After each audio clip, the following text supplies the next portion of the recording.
Hello friends, welcome back to our channel. இன்றைக்கி நம்ம சேனலில் மோர் குழம்பு சிம்பிளாக எப்படி பண்ணுறதுன்னு பார்க்க போகிறோம்.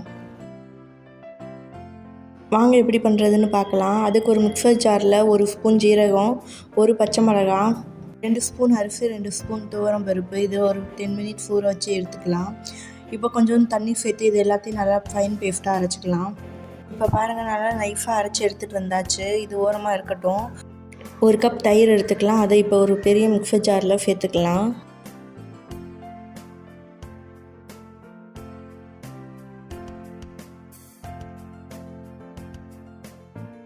இப்போ 1/2 ஸ்பூன் மஞ்சத்தூள் சேர்த்துக்கலாம். அது கூடவே நம்ம அரைச்சி எடுத்துகிட்டு வந்து பேஸ்ட்டையும் சேர்த்துக்கலாம்.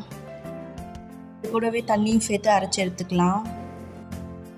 ஒரு கடாயில் கொஞ்சமாக எண்ணெய் சேர்த்துக்கலாம். எண்ணெய் காஞ்சதுக்கப்புறமா 1 ஸ்பூன் கடுகு, 1 ஸ்பூன் இஞ்சி துண்டுகள், 2 வரமிளகா, கொஞ்சோண்டு பெருங்காயத்தூள், 1 கொத்து கருவேப்பிலை எல்லாத்தையும் சேர்த்து நல்லா வதக்கிக்கலாம்.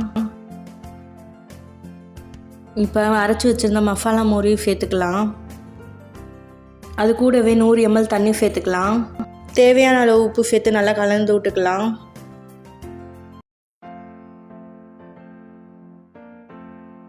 மோர் குழம்பு கெட்டியாகவும் இல்லாமல் தண்ணியாகவும் இல்லாமல் மீடியமான டெக்ஸ்சரில் இருந்தால் தான் சாதத்தோடு ஊற்றி சாப்பிட ரொம்ப நல்லாயிருக்கும். மோர் குழம்பு ரொம்ப கொதிக்கணும்னு அவசியம் இல்லை. நுரைச்சி வந்ததுக்கப்புறமே ஆஃப் பண்ணிடலாம். இதனால் அடுப்பை மீடியம் ஃப்ளேம்லேயே வச்சுக்கலாம்.